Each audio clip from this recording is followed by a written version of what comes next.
Welcome to the podcast of Café des Artistes #1 on Ian Hamilton Finlay. So, without further ado, I'm delighted to introduce to you Professor Andrew Patrizio and Dr. Greg Thomas. Andrew is the Chair of Scottish Visual Culture and History of Art at Edinburgh College of Art and the University. From 2011 to 2013, he was the founding director of the Artist Rooms Research Partnership and handed that baton on to me. Fantastic job.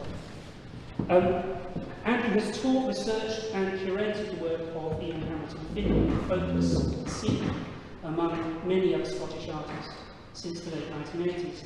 Before that, before his move to Edinburgh in 1987, where he took up the position of Director of Research at ECN, he was the curator at the Hayward Gallery, London and Glasgow Museums. So Andrew has that experience of straddling both the research world and museum world.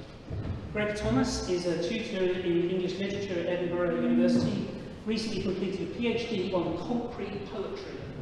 Find out what that is if you don't know already, in England and Scotland, focusing on the work of Ian Hamilton Finlay, Edwin Morgan, Dom Sylvester Huedar and Bob Cobbin. He's published various articles and book chapters on this subject, and last year he curated the concrete poetry exhibition Beauty, Happiness and Play at the Scottish Poetry Library. So I'm going to hand over now to Andrew. Thank you very much.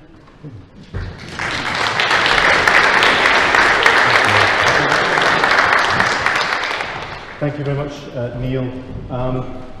Thank you all for coming along. I'm going to try and be as convivial as possible and move around and pointers. Let me start by doing that one, maybe this one. It's a real privilege to talk about an artist who I care a lot about and I feel is a great choice actually for an event like this. I was fortunate enough to go down to Little Sparta when Ian was there 2 or 3 times, and I've taken students down many times since. And we always discover new connections and make new connections when we go down. Greg and I are also going to theme tonight's conversation around boats in particular. Oh, here we have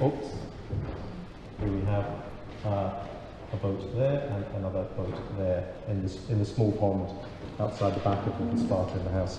I will give a little bit of introductory information as we go, for those of you that don't know much about Ian Hamilton Finlay, but also I will try to seed some thoughts around the boat that might help focus our conversations.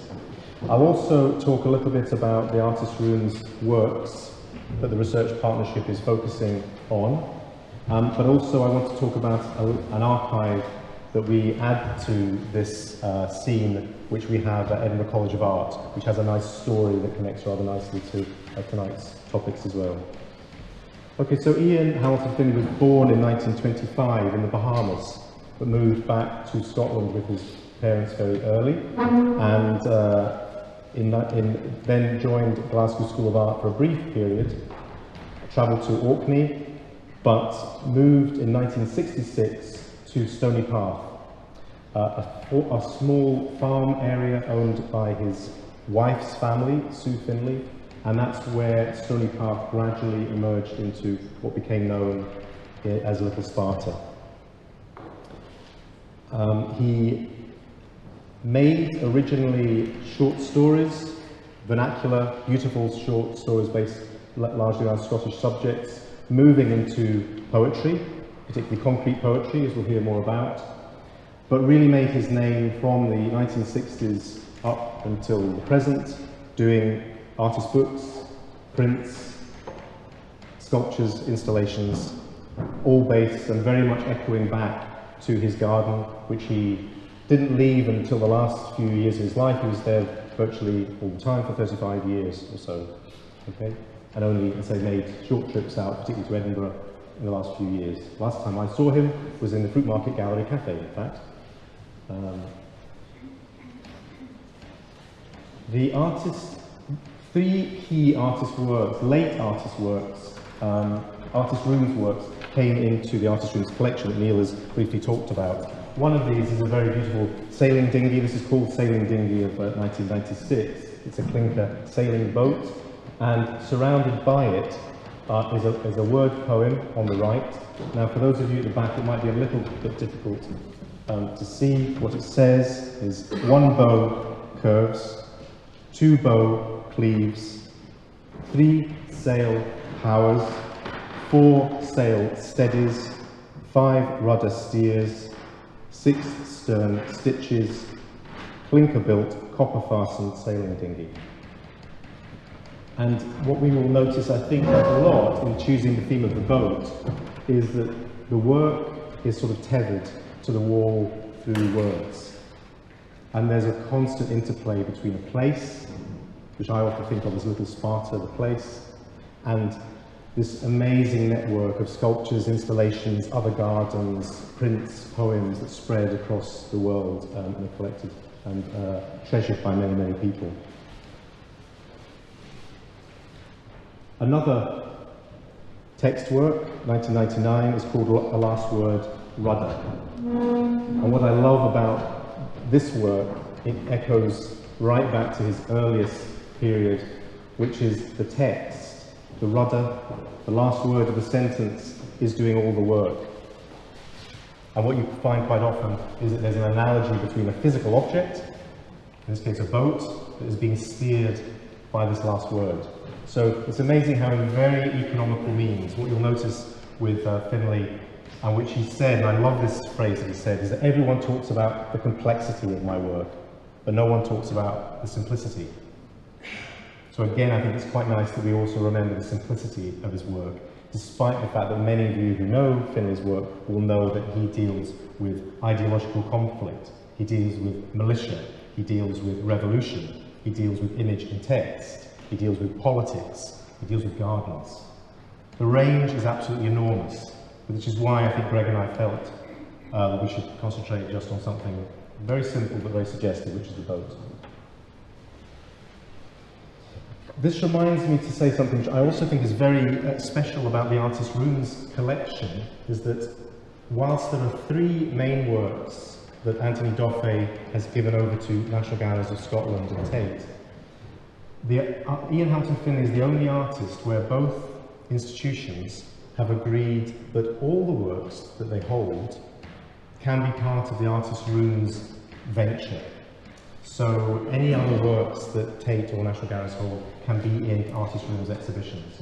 And one of the great things, this is a great early work, Starlit Waters. So again, the words are somewhat caught in the net of the vernacular and echo and speak of another place. But this is a key work for him, and it is in the Tate collection. It was bought about 10 years after this. It was in the Tate collection now, but it is also something that is available to us to research on. All the other Artist Rooms artists, we're very much focusing on, if you like, their work that is contained in the Artist Rooms section itself. And I just do this little clip of Alec Finlay, who some of you will know, Alec Finlay, Ian's son, looking at a model boat. We're inside Sparta, and one of the things that Ian did, particularly in the 60s, was start to make models as almost a recuperative and a form of meditation and a form of handling things, making things that were tactile and real. Some of them, of course, were for Alec and his sister, as he lived in Stony Park. But they soon grew and they soon became much more significant objects in their own right as sculpture, like we saw with Sailing Dinghy. But Alec speaks really amazingly on this Take Shots, this short interview about the experience and the meaning that he finds in his father's work.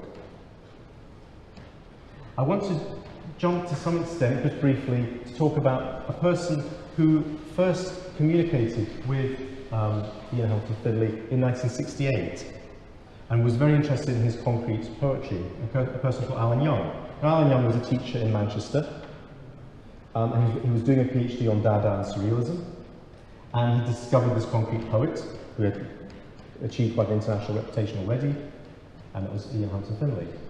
And he started to correspond, And very quickly afterwards, he went to visit Finlay in either the summer of 1969 or the summer of 1970. So Finlay had only been at Little Sparta for 3 or 4 years at that point. So things were starting to emerge in the garden.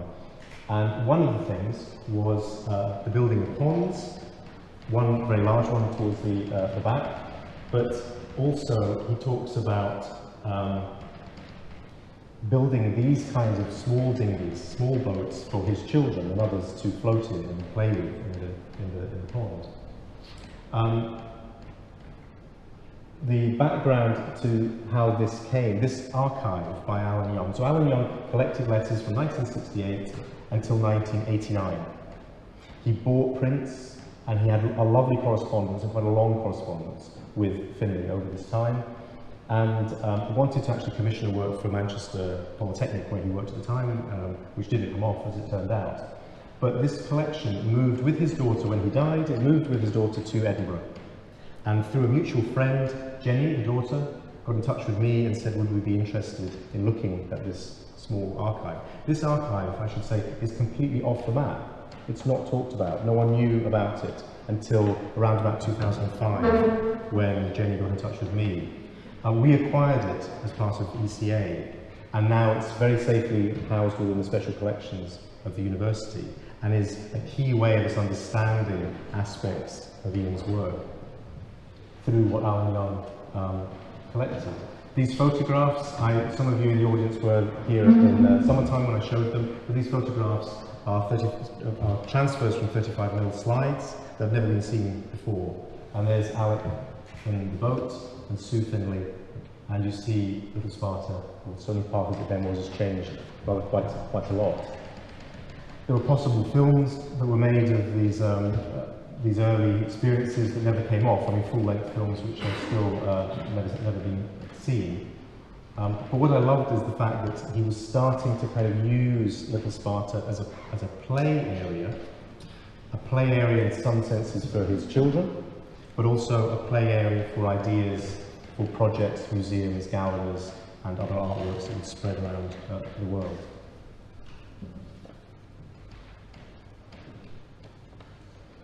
Again, I just throw in this quote. I've only started to kind of pick away at this archive in a very brief way, and it is something I hope the Art Historians Research Area will be able to pull together.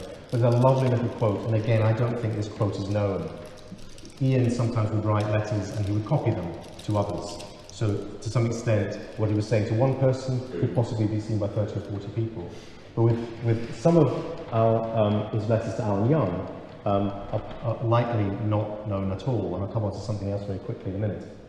He writes this beautiful sentence about when he starts to do these small boats, 18-inch boats, he's floating on the loch. And he says, I swear that when the boat is in the middle of the pond, you can see the crew running upon the deck, which is perhaps the mystery of the Mary Celeste. So imagination and models kind of go together, I think, rather beautifully here. Okay, I'm going to not say too much more, but a real find, I think, that came from searching into this archive is that Alan Young must have expressed an interest in also making boats. Boats that you could actually float and use. And so, I don't know, and I think Stephen Bann, a real scholar of Ian's work, was with us in the summertime, and he didn't know of this kind of notion of Ian writing to somebody saying, this is how you build a boat. And it's about 5 or 6 sheets of typed paper from Ian, with little drawings on the left-hand side about how you would put together a boat. I will tell you how to build one like the board in the photograph. Okay, and that's another one there. In one of them, he actually even puts KY, Kirkcaldy, just to kind of give it a place.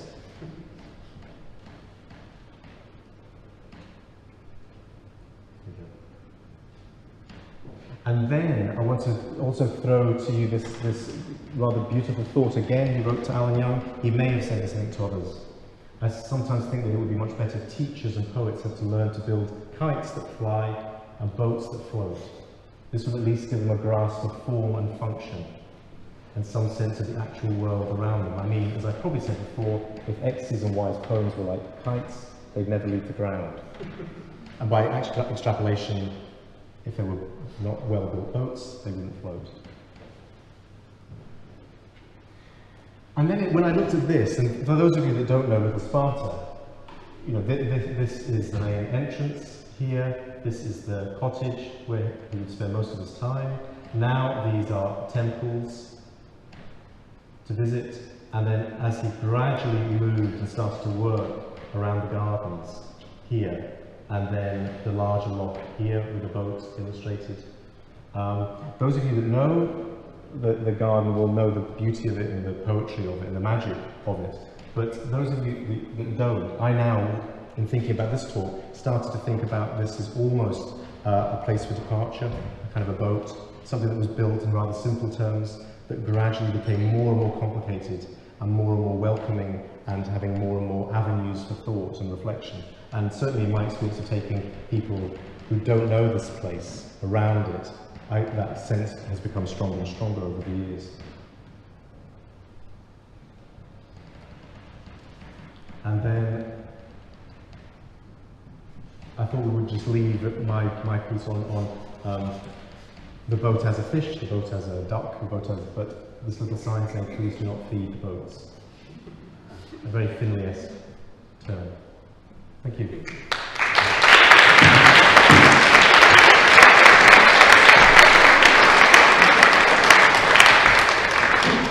Thanks. Can everyone hear me? Can people hear me? Great, okay. Thank you, Andrew, and thank you, Neil. And thanks to everyone who's helped to bring about this evening, and thank you all for coming. Yeah, so this theme of boats is what we decided to sort of bind our talks together with. Because I think the boat and the idea of boating is something that's incredibly important to Finlay. Boats recur throughout his work. And the boat appears to have been an object of very profound philosophical and aesthetic resonance for Finlay.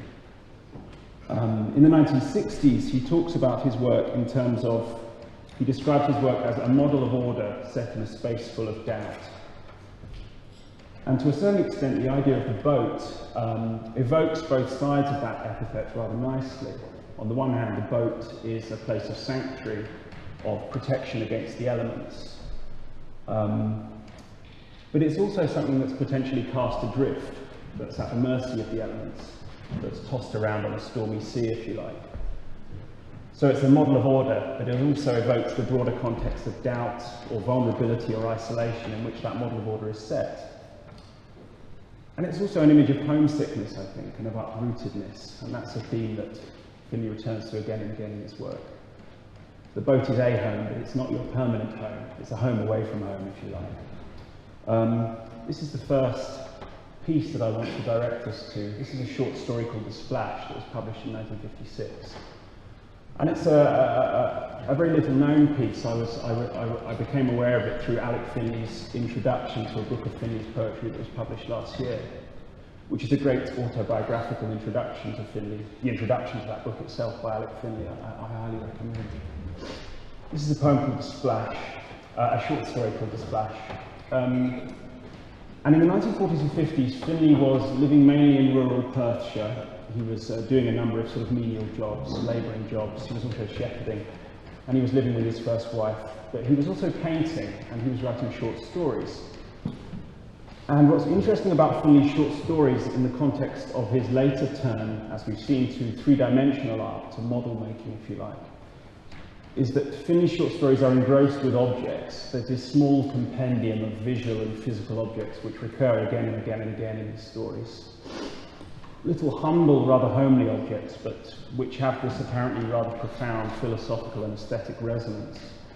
So you get lots of references to fish, for example, or to potatoes, fir trees, and farm animals come up a lot. And also boats. And The Splash is great because it gives us maybe the very earliest glimpse of Finlay's lifelong fascination with the boat as an object, as an emblem, and as a metaphor. So the first paragraph reads, "You can't beat a fishing boat. This at least was my opinion when I was 12. In particular, I admired their hollowness." And then he goes on to describe the special hollowness of the boat, which combines associations of sort of weight and lightness. So it's like a soap bubble, but it's also nailed together and put together. It's wrought and it's heavy. So it's this rather paradoxical object. The story itself is about a protagonist of about 12 rather, with his two cousins, and he's on holiday in a little harbour-side town in Scotland with these two cousins. And they sneak away from their aunt and they climb on board this little boat that they find at a distance from the others in the harbour. This lonely little old boat that Finlay describes as grazing at a distance from the others.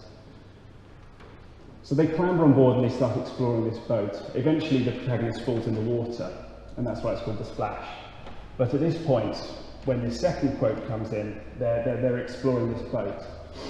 And Finlay introduces this analogy which we can still see recurring 40 years later in works that he's producing. It's an analogy that comes up over and over again in his work. He says, "Then we went to the bow, and then last of all to the stern. Both ends of the boat were pointed, and in between, as in a lemon, there was squeezed a fat bulge." So it's an innocuous little analogy at one level. It's a rather homely little analogy, but in a curious way it takes us right to the centre of Finlay's artistic universe, if you like. Because what happens over and over and over again in Finlay's work is that one object, which is in the artist's immediate frame of reference, in his eye line, if you like, is reimagined by reference to another, which is brought in from afar, if you like, an object that belongs to another world or another situation or another context. So by bringing these near and far objects together, if you like, Finlay's able to set up a broader set of affinities and associations between distance and proximity, between sea and land, between the man-made and the natural, between the rustic and the exotic, and also between the traditional and the avant-garde, in a sense. Now, there may seem to be no avant-garde overtones at all to this, as I said, rather homely little analogy between boats and lemons. But it's worth bearing in mind that the lemon is a recurring feature in Cubist still life.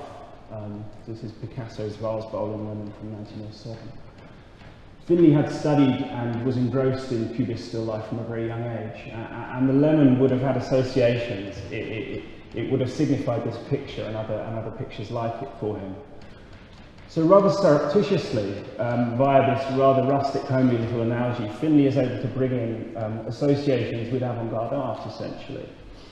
And that's quite significant because this is a very coy, homely little way in which Finlay is able to be incredibly avant-garde throughout his work.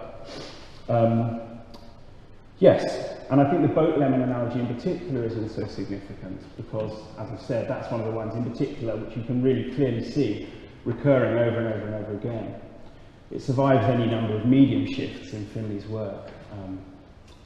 It's sort of ferried across from medium to medium, this boat lemon analogy, if you like, to use a sort of boat metaphor there. So medium shifts. Broadly speaking, the first of these shifts occurs in the late 1950s. And roughly speaking, it takes Finlay from prose to poetry. He's actually been composing poetry since the 1940s, but broadly speaking, in the 1950s, he stops writing prose and he begins writing poetry. And in particular, he develops this rather deceptively simple and melancholy kind of, but also funny sort of lyric poetry, which has a real sort of spareness of language and sentiment to it. What's interesting about this work is that, in complete isolation, as it were, Finlay's exploring many of the same sort of tropes and formal devices that American poets like Robert Creeley and Lorene Niedecker are exploring at this time. And once again you get this curious sense that Finlay's producing work which is both highly formally cutting edge, but also curiously and almost sentimentally wedded to tradition, both in terms of theme and in terms of form. A lot of these early lyric poems are almost doggerel in a sense. There's certainly a sort of folksy rhythm to them. So this is a poem from a set called the Orkney Lyrics, which was published in 1960 in The Dancers Inherit the Party, which was Finlay's first poetry publication, published by his friend Gail Turnbull. This is called The English Colonel Explains an Orkney Boat. The boat swims full of air. You see it has a point at both ends, sir, somewhat as lemons. I'm explaining, the hollowness is amazing. That's the way a boat floats. So it's a funny poem, it's a lovely comic little poem, but to some extent the comic register belies the profundity of the object invoked, this sort of great aesthetic and philosophical resonance of this object for Finlay. And it's also worth pointing out that as an emblem of homesickness, of uprootedness if you like, the boat takes on a whole new set of connotations here because it refers to Orkney. And as Andrew has said, Finlay spent small periods of time on the Orkney Islands in the 1950s. And from that point on, the islands become this emblem of a sort of lost tranquility in Finlay's work, of a distant home that he's sort of yearning to get back to. So beneath this rather whimsical surface, there's a sort of latent melancholy to this poem. Yes, so the salient point is that the medium has shifted, but this boat lemon analogy is carried across. Now, in the early 1960s, Finlay's work undergoes a rather more profound shift in terms of its form and methods. You might say that the shift from prose to poetry represents a distillation or concentration of Finlay's language, but in the early 1960s, for a period, he appears to lose faith in language entirely. He has this sense that it can no longer evoke reality in the way he wants it to. Finlay was very sceptical of any biographical account being given of his work, but it certainly suggested that at this time his marriage has broken down in a rather grueling way, and he's also developed acute agoraphobia and has this sense of being marooned in a city when he'd rather be out in the country, and in particular on a little island, I suppose. So yes, that's certainly suggestive, but he's talking, actually I'm going to need to drop down here now. He's talking about this crisis in his work a few years later to his friend Derek Stanford in a letter. This is a letter from August 1968. He says, "I became very perturbed about what I called syntax, or way of putting words together. The sense of movement with which my poems had always begun was simply absent." And he goes on, "I started making toys, which were really, though models of boats, windmills or whatever, models of poems, since they had the qualities I was seeking. They weren't cold, but neither were they confessional, self-expressive, loud, latent, confused, involved, fussy." So, essentially, Finlay stops writing poems and becomes a toy maker at this point. He starts constructing these little objects out of cheap plywood and dowels, gluing them together and then painting them up with little tins of Humbrol paint that might be used to paint an Airfix kit, for example. And these toys are interesting. In a way, they stand at the sort of forefront of every later stage of Finlay's work, because basically there's this shift at this point. He stops writing poetry that can be sort of unfolded in time, and he begins crafting these static objects, but which retain this kind of poetic aura. There's a stillness about them. This sense of movement goes, as Finlay says, and they become these static modelled objects. These are two paintings of some of Finlay's toys by the artist Janet Bolton. And again, what's interesting about the toys is that they represent a further shift in Finlay's medium, but we get the same set of themes and objects recurring over and over again. So we get toy fir trees, just like there were fir trees in the short stories, and toy fish, just like there were fish in the stories.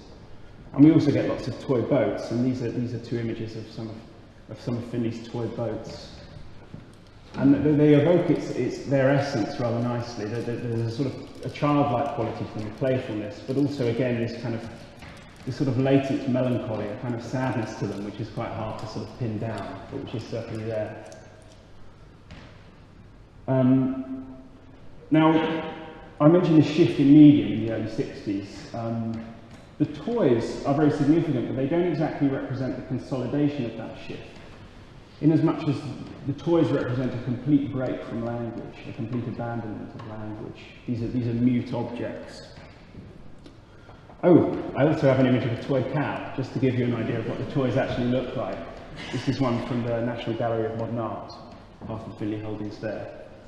You can see the little glossy Humbrol spots, a really lovely little thing.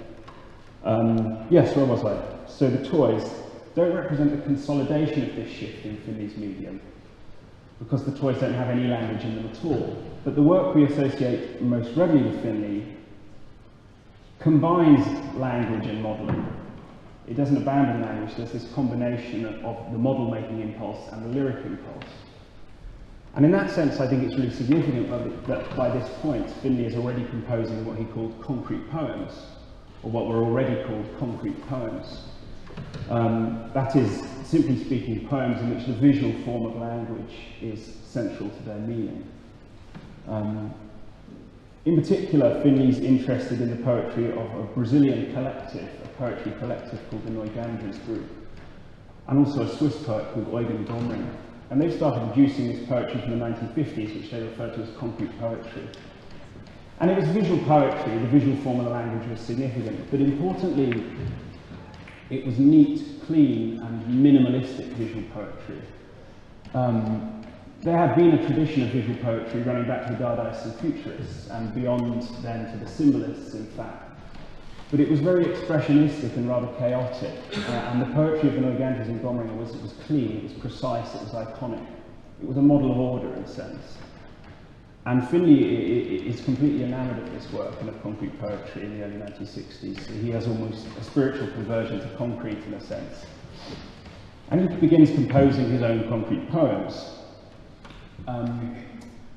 And again, what happens is you get this shift in the medium of Finlay's work, but the same set of analogies and metaphors keep on resurfacing. So this is a piece from a few years later on again. This is called Three Blue Lemons. And again, what you can see is that this analogy between boats and lemons is presented in another medium again. There's this further truncation of Finlay's grammar, if you like. And what's interesting about the three phrases down the middle of the page there, these are the names of boats. But they don't flow in a sequence, they're more sort of placed or moored across the page, if you like. And then obviously with the title text and with the asterisk text at the bottom, there's this analogy between boats and lemons which is brought in. Three blue lemons in a tidal bowl. So the harbour itself is brought under the aegis of the metaphor, the harbour becomes a bowl. So yes, shift in medium, but these recurring analogies and metaphors. This is a work from the same year, this is called Marine. And again, it's the boat-lemon analogy being reworked in a new form. This is a work on a larger scale. This is a poem print, a silkscreen print, which is a collaboration with the artist Patrick Colefield. The last piece was actually a poem postcard. It was published on a postcard, potentially quite significant itself. But yeah, so the boat-lemon analogy comes in again, except in this case the tenor and the vehicle have shifted. The tenor and the vehicle of the metaphor have shifted, if you like. In the last piece you get this image of the boats, and then the title text brings in the analogy of lemons. Here we get an image of lemons, but the text that's printed on them brings in the analogy of boats. These are port codes, the kind of port codes that you would find painted on the sides of Scottish boats. So the two letters at the start denote the name of the town, like Kirkcaldy, the one Andrew mentioned, KY, and then the number after that is the boat's registration number in that port, KY124. So again, new mediums, but the same themes, the same analogies, the same objects. This is a couple of years on again. This is called Still Life with Lemon. Now Finlay's doing the boat lemon analogy with a photograph, probably a photograph that he cut out from Fishing News or one of the boating magazines that he subscribed to. Finlay would have been constrained by agoraphobia at this point to his home in Little Sparta in Stony Park, so this would have been, I imagine, a photograph that's been cut out of a magazine. And as you can see, it does have that rather lemon-like shape, and he's annotated it with words like pips and stalk. Yes, I think one thing that's happened between this piece and the Three Blue Lemons a couple of slides ago, between this piece and this piece, is that in the former piece there's this emphasis on the visual aspects of language itself. That's a sort of concrete poetry idiom. By this point, Finlay's moving away from concrete poetry in the stricter sense, towards a more kind of versatile art that combines language and image in a number of ways, and can bring in things like photography, in a way that concrete poetry in the purer sense wouldn't have been able to do. So Finlay's art is expanding beyond the terms of concrete poetry by this point, but it's still concerned with language and with image. But not with language as an image, if you see what I mean, not primarily at least. And then finally, this is a piece from the 1990s. Well, finally, in terms of these little postcard poems and the poem prints that I'm showing you, this is a collaboration with the lettering artist Michael Harvey, a wonderful artist. And again, it's the metaphor reworked in a different form. This time it's a sort of architectural diagram of a ship. But it's not a ship, it's a lemon. It's a cross-section of a lemon. The 1990s was an interesting period in Finlay's work because it was this period of rather sort of tranquil reflection of past themes and tropes, if you like. And it's interesting that the lemon analogy comes back in at this point, in this context of reflection in the later stages of Finlay's career. You find it in works of the 90s, but interestingly not in works of the 70s and 80s so much, but for reasons that I'll come on to. And something that's significant about this piece, and indeed about the Patrick Caulfield collaboration, the print, this piece, is that Finlay's producing them, they're collaborations, they're produced with other artists and with skilled craftsmen. And one thing that's significant about that is that it's something that starts happening in the late 1960s, and it also allows Finlay to begin working in 3 dimensions. In the late 1960s, he begins producing 3-dimensional pieces, which was not something that he'd been doing before, except for little sort of paper sculptures and this sort of thing. And the fact that he begins to work with craftsmen, essentially, who can construct these kinds of objects, is very significant. It's one of the reasons that Finlay can begin working in 3 dimensions. And as Andrew said, or as Andrew implied, that this turn to 3-dimensional work is also related to a biographical shift. Because in 1965, Finlay and his new partner and collaborator, Sue, had left Edinburgh and they'd moved to a number of rural farmsteads. And eventually, by the autumn of 1966, they end up at Little Sparta, which Stony Park at that point, which becomes Little Sparta. This garden of poem objects is built up. So basically, Finlay couldn't have created those 3-dimensional works that he creates in Little Sparta had he remained in Edinburgh. He acquires this grand physical canvas to work with, and that allows him to create 3-dimensional works, and also to place them in the landscape, which is quite significant. Again, what's curious about this turn in Finlay's work is it shows him at once completely in step with developments in modern and conceptual art, but also curiously at a distance from them. So just as Finlay's turning to works in the landscape, a number of American artists and European artists, and indeed people like Richard Long in Britain, who I believe is the subject of the next Artist Rooms event, little commercial break, are starting to produce these works which use the landscape as a sort of a frame and as a canvas and as a raw material. So this is Michael Heiser's Isolated Mass Circumflex, one of these works that are produced in vast expanses of land in the Nevada desert and places like that in America. So clearly there's an analogy here with what Finlay's doing. But the terms of Finlay's own shift to 3-dimensional works and to works placed in the landscape place him rather at odds with this kind of work. By this point in his career, Finlay's interested in things like Renaissance landscape gardening and neoclassical landscape art. There's none of the sort of primitivism, if you like, of land art. It's a more classical idiom, and it's more closely engaged with ideas of culture in these 3-dimensional work. This is the last piece I want to show you. There's also a definite political shift in Finlay's work by the early 1970s, which is also very significant and takes him away from a range of avant-garde poetries and art forms of that period. Finlay becomes very concerned with what you might call the real politique of modern society.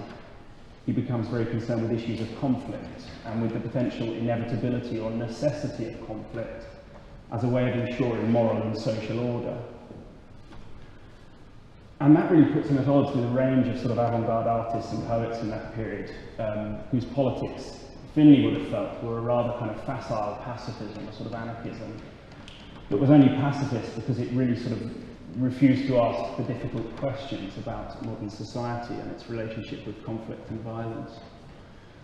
So this is the last piece that I want to show you. This is as you can see, an aircraft carrier bird table at Little Sparta, built in 1972. And it brings together a number of the developments and concerns that I've just alluded to. So the first thing about it is that it's on a grander physical scale than any of the other works we've looked at. It's in 3 dimensions and it's set in the landscape in a little pond at Little Sparta. So obviously that relies both on collaboration. Finlay would not have built this himself. He would have relied on a stonemason or a craftsman of some kind. And it also relies on him having the land to drain out a pond and put a bird table there. At the same time, it's set in this area of the garden called the Homage to the Villa d'Este. Villa d'Este being a Renaissance landscape garden in Tivoli near Rome. So there's this allusion to Renaissance art and to neoclassical art being brought in, which is quite conspicuous at this point in Finlay's career. And as well as that, and I suppose as a kind of closing sentiment, the nature of the boat as an object and a metaphor has shifted at this point. This isn't a fishing boat, it's not a pleasure boat or an industrial boat. This is a military vehicle. This is an aircraft carrier where fighter jets, or little birds in this case, sort of land for refueling and then take off. So there's this military connotation brought in, which is quite new to Finlay's work. And I suppose just to return finally to this idea of the boat as a model of order, which I mentioned at the start.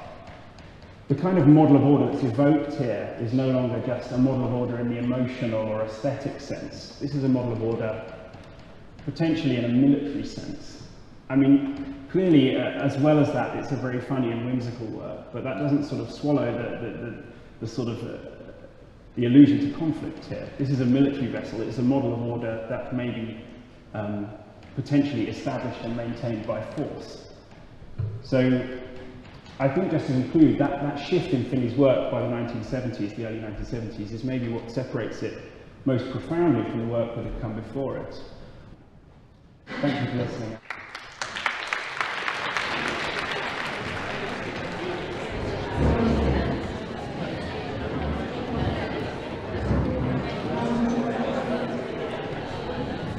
Well, ladies and gentlemen, it's great to hear the buzz of conversation, and I feel bad at interrupting it in a way. But we thought it would be good to have the opportunity to, having had some time to think and talk, either about Finlay or indeed about the state of current affairs. So, the floor is open to you. What came out of it? Hi there. So I'm Thibault, student at the University of Edinburgh, and is Finlay a land artist? Is Finlay a land artist? Is this a yes or no? 63%. Well, I think, as I pointed out in the talk, there's certainly analogies you can draw, but I think that the terms of Finlay's turn to works in the landscape are rather different from those of land art. What I don't know is whether Finlay knew people like Richard Long in the late 1960s. I'm not sure about that, although actually I'm aware there are lots of people here who probably know more about Finlay than I do, and maybe someone could enlighten me about that. Genuinely, if someone knows whether there was some personal connection between Finlay and the land artists in Britain at that time. There is a book, I think it's called Destination, that's just come out, and it has Little Sparta in it. Right. And the sort of subtitle for the book is Land Art. Right. All the illustrations within the book around the world. And some feeling about land. Okay, so we make you stay here to the microphone. Switch it on. There's a new book out. Yeah. There's a new book out called Destination, and its subtitle is Land Art. Right. And there is a whole series of land arts throughout the world, including Little Sparta. Right. Very well presented. Oh, fantastic. So there are certainly analogies that can be drawn in that case, yeah. I know that there's possibly a link between concrete poetry and land art through the southwest of England in the 1960s, because in the southwest at that time you have concrete poets like Dom Sylvester Oidar, and Ken Cox and John Furnivall. But that's also, I think, where Richard Long was working at that time. And I know the poet Tom Clarke, who lived in the West Country in the 1960s, I think would have been familiar both with the concrete poets that were there and with the development of land art at that time. So there are parallels there. Alice there, who knows more about Tom Clarke than me, is nodding. So this is a bona fide Tom Clarke researcher, so confirming my statement. Yeah, so you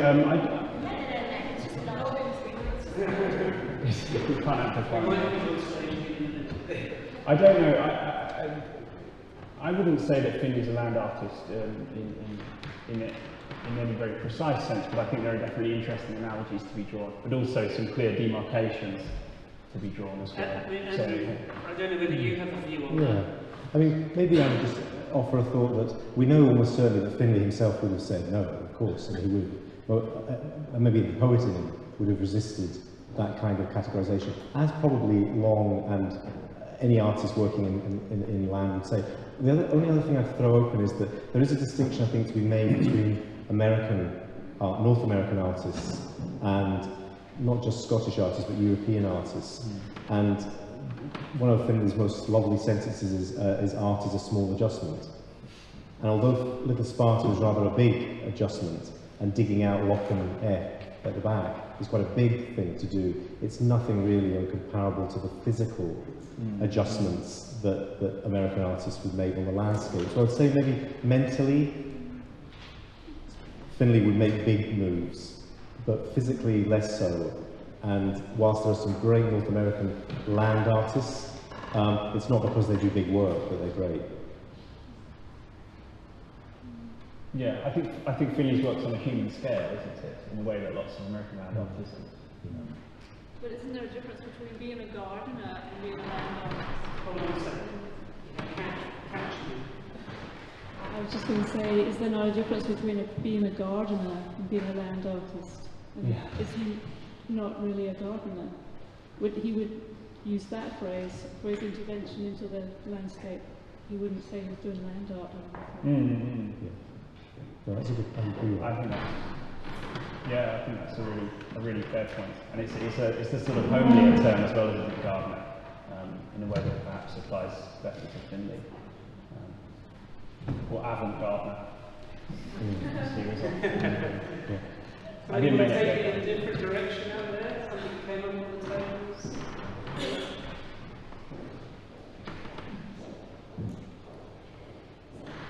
You were talking a lot. Something else happened. Yeah. I just wondered if you realised how appropriate it was to have this meeting in the Talbot Rice Gallery, because I can't really remember exactly how long ago, but possibly 25 years ago, a meeting was held here by Ian with the Vigilantes of Saint-Just, and we were gathered together. My husband and I attended that meeting, and perhaps some other people that are here, and we were protesting. It was the first battle of Little Sparta against Strathclyde local authority, when he was asked to pay tax on what he considered to be a temple. So I'm quite sure that there's some spirit here with us tonight remembering that occasion. Well, I like to think of us as a revolutionary cabal, as well as a Catholic. Did you know about that, Andrew? You did? They say he knows everything. That's fine. I'd like to say it was that we intended it, but I think it's a spiritual coincidence. Amazing story. Yeah, absolutely fascinating, yeah. I mean, those revolutionary connections, metaphors, not really metaphors, are in Finland. I mean, in a sense, you just pointed towards at the end. Great. I mean, there's no connection between that and the boat thing, is there in your mind? It doesn't stretch that far. It is the boat a sort of revolutionary object or something like that. Well, there are military vessels that are built in, like aircraft carriers. So the boat, along with the other sort of themes and objects of Finlay's art, sort of adapts to that new military or revolutionary sort of phase in the 1970s. Yeah, I could say you could say that the boat is carried into the more militaristic phase of Finlay's art because it becomes a military vessel. Yeah.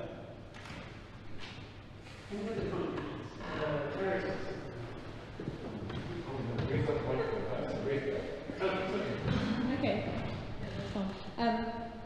This isn't my idea. I'm just being a spokesperson for our table, and we brought up the idea of Robert Louis Stevenson's A Child's Garden in Person. Apparently, there's a poem in it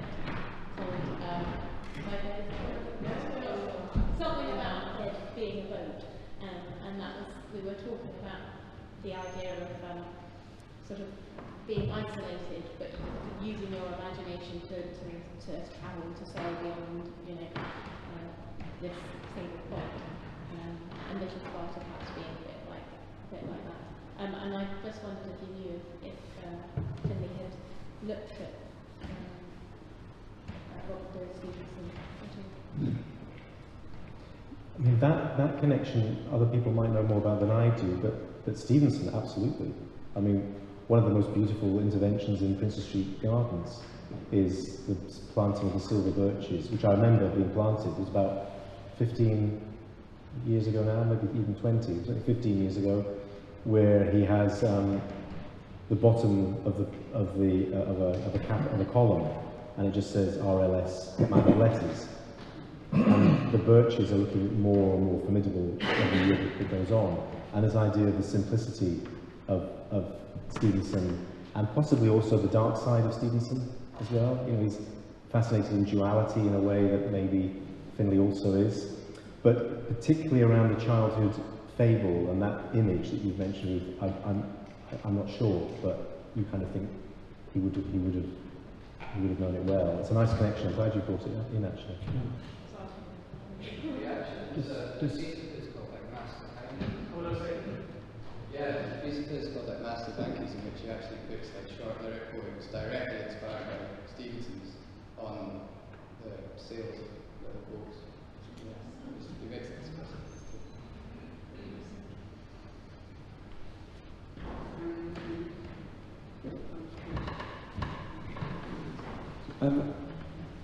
Going back to the kind of more military, political stuff that we talked about at the end, is there a danger that what Ian Hamilton Finlay does is essentially a kind of trivialization? Is there a sort of, you know, converting these incredibly loaded images into, you know, a sort of simple little witticism, like the birds on the thing? Is that, you know, well, just the two of you, what are your kind of feelings on that? Okay, first. I personally don't feel that it's trivialising it, because although there's clearly a whimsical aspect to these pieces, like the aircraft carrier bird table, when he's also raising these themes in earnest, he's not trying to trivialise them or shy away from them. He's actually trying to put questions that he feels aren't being put by other artists, and that society needs to sort of confront itself with. And I suppose, as I said, I don't feel that the serious content of those works is swallowed by the humour. There's an irony and a whimsy to those works, but I'm not sure if I could explain why, but I don't feel that they're, for that reason, just mere jokes or frivolities. I think the World War II iconography that Finlay brings in, for example, is done with a great sense of purpose and deliberation. And I don't think it's trivial, actually, in that sense. I mean, it's certainly striking, and it's arguably disturbing in some ways, particularly when Finlay starts dealing with Nazi iconography in some works of the 70s and 80s. Can I press you on the Can I press you on the purpose? I mean, I was going to ask, I love the image of the aircraft carrier and converted to the bird feeder and floating in the air, as your poem suggested. Is it a process of redemption? Is he looking to redeem these images? Is he looking to convert in that sense? I mean, that's a really good question, I think. It does go against maybe some, or it cuts at a different route through some of my thinking around it, because what I was going to throw back to Harry's query, and I echo what Greg has said, is that one of Finlay's biggest targets is the liberal imagination, is liberalism. But that leads him into quite dark places, into quite difficult territory. But in his letters and his writings, and supporters talk about this problem he has with the liberal. And of course, most of us come from a cultural context where we would have thought liberal is, broadly speaking,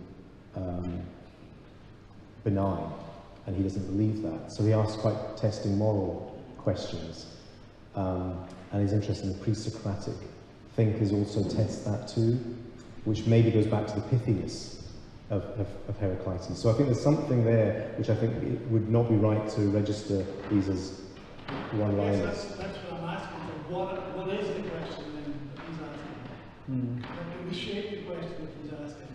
Is it for us just to say, et in Arcadia ego, just remember death is always here? Is that what he's saying? Or is he saying something else? I personally would struggle with answering that question directly, because I think the range of his work would mean that you couldn't say what there was one reading. But I do think redemption is an interesting term. I hadn't thought about his work in terms of redemption. I'd be interested to know if other people had. Redemptive maybe might be a problem because it might seem that he's trying to push it in a certain direction that makes it more benign. And I think that doesn't sound a Finlay-esque move. But whether I could answer back something pithily, I'm sure if Ian was here he could. I think it's one of those things where it's a good question and there are a lot of bad answers to it. That's right. And I hope I've offered one. Yeah, just to respond to that actually. I think he's doing two things. First of all, there's that tragic and ultimately kind of poetic conception of the universe as one that's full of death or whatever. And in an interview he says something like, my conception of the universe is ultimately tragic. So there's the poet speak. But he also, and thinking of the relationship between the avant-garde and the traditional, the avant-gardists themselves were never liberals. They were absolutists as well. And modernism or radical modernism is an either-or thing, whereas postmodernism can be argued as well, and. The postmodern artists like Dieter Roth, it's like they're facing the choice, do both. He can, stomach that. So actually, I think his work is a latter-day modernist reaction to postmodernism. And the reason he goes back to classicism, partly, not entirely, is because he's a modernist and he's horrified by the kind of permissive, anti-absolutism that the avant-garde has become in the postmodern tradition.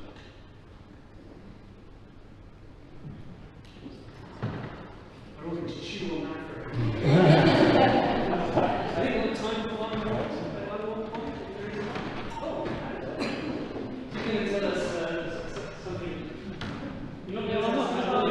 I was just sort of in a different vein, really. I was just going to ask, you both sort of alluded to the role of collaborators in Finlay's work, but I was wondering whether one of you could maybe sort of expand on that a bit more, because it seems to me that obviously the collaborators were important, and yet there is our own sort of view of Finlay as the artist, and this being his own.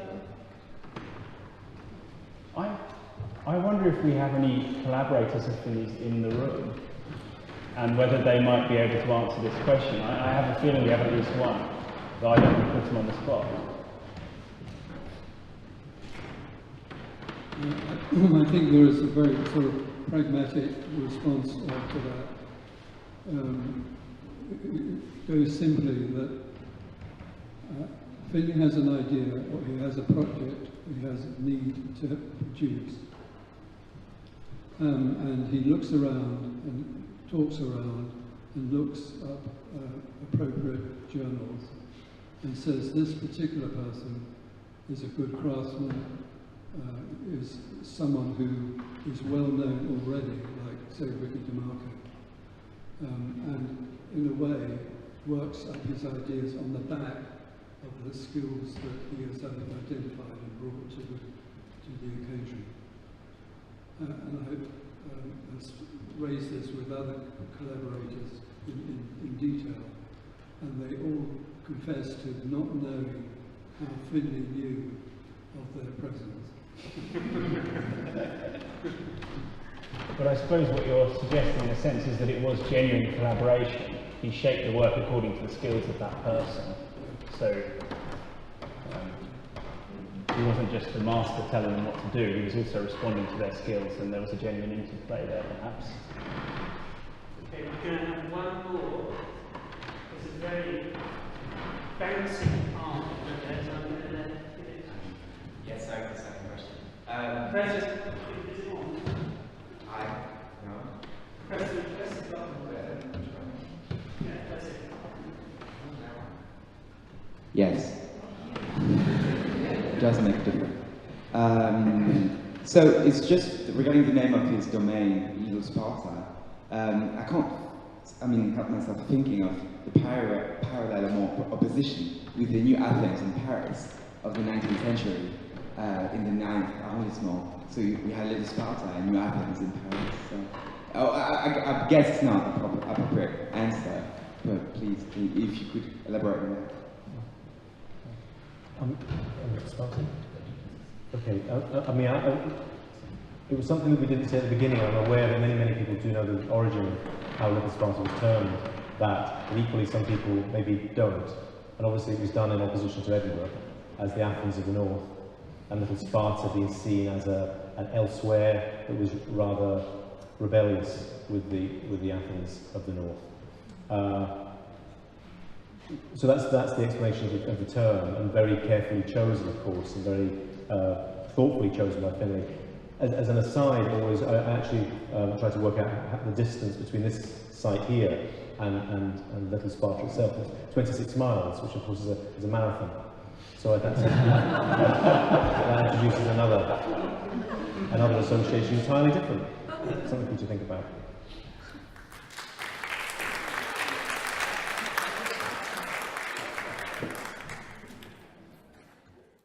Thank you for listening to Café des Artistes.